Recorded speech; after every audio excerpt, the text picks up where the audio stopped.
chín chim màu cần xuống thu dòng tê thon rel mây ăn dòng thoa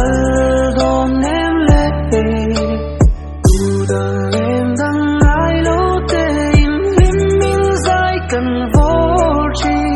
tu đã dùng in hình khá dâu cái chân to lâu ní cái chuyện đủ quá đâm ta kia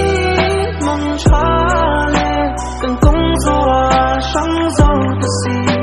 tin lại ru tình ôn na ô hết dễ không lệ đi mình ai về chỉ là cái kia lòng cắn tim lại đi đã đâm tuôn lệ đi ô mong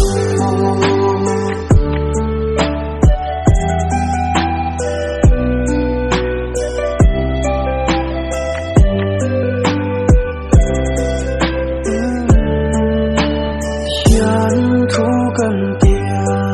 đầm xuống tam tin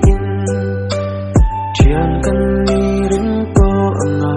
cần in phát sang lệ to ngài lo mà sẽ tu mà hin đêm thì đen cần ôm lòng khoan đủ đêm rùa ta lùng ôi tung măng lim đi về mình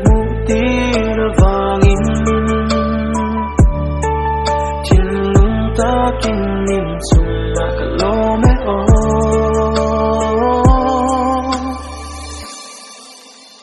chuyện đủ bát đâm ta kỹ mong cha lệ cầm cung gió sáng gió ta si thiên lai ru tình nô na ô hết dễ cùng lệ